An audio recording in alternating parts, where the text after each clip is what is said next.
Hey, back with another video today. Hope you're all okay. So I am back with a takedown video finally. So I actually really enjoyed having these braids. It was just nice to have something different and to have a bit more length and, you know, to have a sleek style. I actually really enjoyed it. So I had these braids in for about, maybe it was about 4 or 5 weeks, which is longer than I wanted to keep them in, but it's shorter than how long I would have braids in if I had loose natural hair. Usually if I have loose natural hair, my braids would be in for about 6-8 weeks. So yeah, it was definitely a shorter period of time, but I did enjoy it. You can see here I have quite a lot of build up at the roots of my hair, because when you take braids out, the dirt can't, there's nowhere for the dirt to go because you've got locks, so it just sits at the root of your locks. But I am missing I am missing my loose natural hair. Oh gosh, I've been missing it for a while. I've just been missing being free and doing whatever style I like.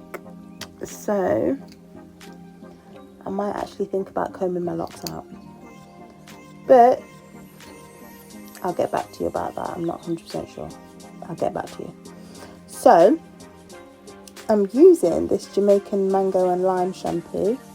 It is very minty, pepperminty. It felt so good on my scalp because I haven't washed it for a while. So I washed my hair in sections this time because my scalp was very dirty. So I thought it would be a good idea to wash it in sections. So as you can see, I did the lower section first and I scrubbed the shampoo into my scalp and also onto the root of my locks, which hopefully broke up some of that build-up that was in there. That's another reason why I'm thinking about combing out my locks, because I miss my loose natural hair, I miss my high puff, I miss my afro, I miss just being more free with doing different things to my hair. I don't miss the detangling. That's one thing I don't miss, but I do miss being more free. But yeah, as you can see, I think I've grabbed some more hair here because it's a bigger section. So I'm massaging the root of my locks and trying to get out all of the build-up. And then once all of that build-up is out, I will rinse my hair. I actually wash my hair quite a lot of times in this video. I think I do it twice with the Jamaican mango shampoo, and then I do it again with the Aussie moisturizing shampoo, because that shampoo is very moisturizing. It's really, it makes your hair feel so soft. So I can imagine how nice that would feel on my loose natural hair. I'm really thinking about my loose hair a lot these days. Oh, I'm gonna have to put a picture or a video of how my hair looked before having locks. Yeah, here's a few photos. On that picture I used some wax dye. I think that's what it's called. You know that dye you scrape it out with your hand and then you put it on your hair and then you leave it to dry. You dry it with the blow dryer.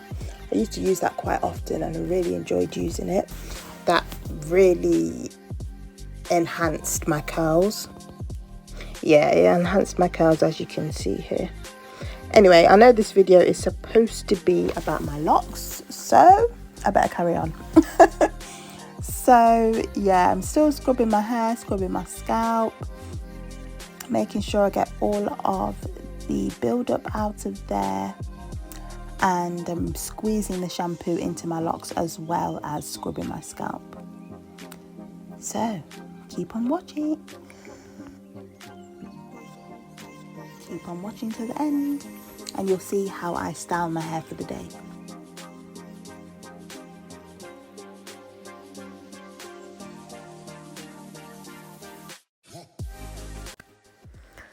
But how are you? How are you doing? How's your 2025 going so far? Mine's going well. I've started my new role, my new job, so that's going well. It's overwhelming because it's a new start and lots to learn, but it's going well so far. I have been feeling a bit meh lately, just due to a few personal things going on at the minute. So yeah, I've just felt like, I can't be bothered, don't want to do anything. But one thing I have done, which has been helping so much, is drawing closer to God, really trying to dedicate time just to be with Him. Like, I'll write things down in my journal as I read the Bible, or I'll even write letters to God. I'll say, "Dear Lord, blah, blah, blah, blah, blah," and write down how I'm feeling. And then that usually gets all the thoughts out of my head at the beginning of the day. And I also play instrumental music while I'm praying or while I journal, which helps me to feel connected to the Holy Spirit. And yeah, I've been watching a few YouTube videos about God encouraging you to let go of things that you pray about, because the video was saying there's no point praying if you're just going to worry and worry and worry about that prayer after you've prayed. There's no point giving it to God if you're going to worry about it afterwards. And that's really easier said than done, because, in life, we're human. We want our lives to go the way we want them to go. But when you're praying for peace, or you're praying for additional faith, or you're praying for a certain outcome, that's when you should stop worrying about it, or you should at least try to stop worrying about it, or you should act as though you have got what you've prayed for. And what you've prayed for might not even be God's will, but you can still act as though it's good. You can talk to friends and family about the issue, but you can refrain from being negative about whatever the issue is, because you've prayed, because you've given it to God. Your act of faith is acting as though God has given you peace for the situation that you're praying for. So I hope that makes sense.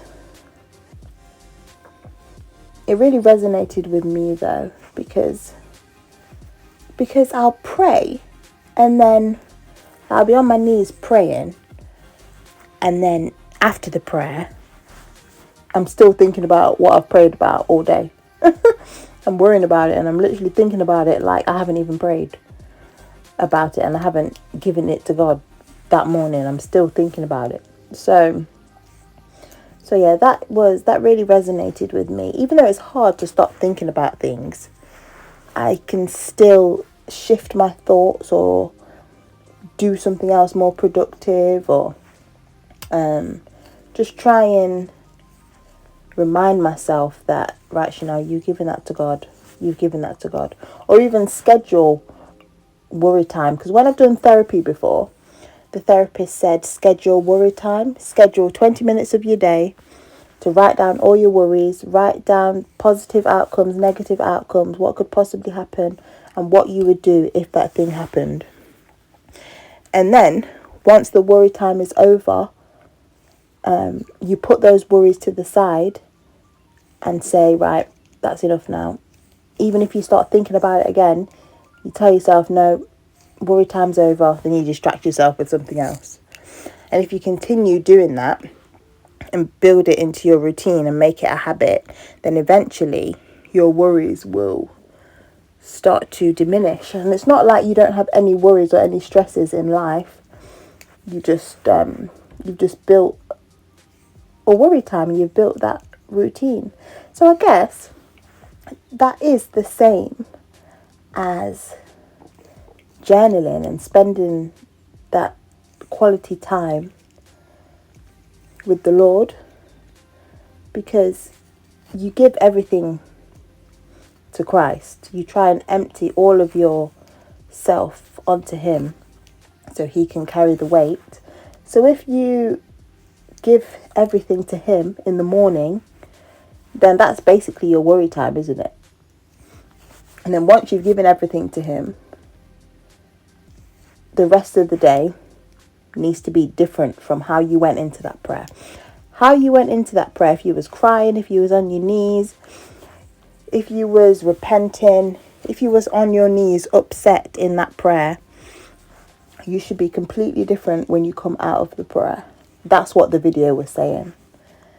And then she said, her name's Latoya Okia. I'll try and put a screenshot of the video that I watched. But she said, when you come out of the prayer, you need to be completely different to how you went into the prayer. And don't come out of the prayer until you feel a shift, or until you can tell yourself to act different or shift your thoughts. Because she said your subconscious mind doesn't know the difference between real and fake. Like, if you act like everything's okay, your subconscious mind will think everything's okay. I don't know if that's true or not, actually, because I'm sure your brain knows the difference between when you're trying to act like everything's fine and it's not. So I'm sure your brain knows the difference. So I don't know if that's 100% true. But I do understand the narrative of giving God your worries and then trusting Him with it, and that's it. Even though it's really hard to do. As a Christian, that's what we're called to do, even when it's really hard. So yeah, I'm going to stop talking about that right now because I'm nearly finished. So I've just put some Jamaican black castor oil in my hair, and then I will massage it into my scalp and put my hair up, and then off I go. So I really hope you enjoyed this video. I hope some of it resonated with you. Let me know what you think about me combing out my locks. I can imagine a lot of people will say no, because majority of the people on my channel are subscribed because of my locks. So I might even lose some subscribers, but I can't make a decision based on, you know, other people and whether I'm going to lose subscribers. And I can't make my hair an idol. I want to be able to be free with my hair and just do what I want to do with it. So yeah, let me know what you think though. And yeah, let me know if you have any tips or any advice about going to God and leaving your worries with Him. And I thank you so much for watching. Bye bye.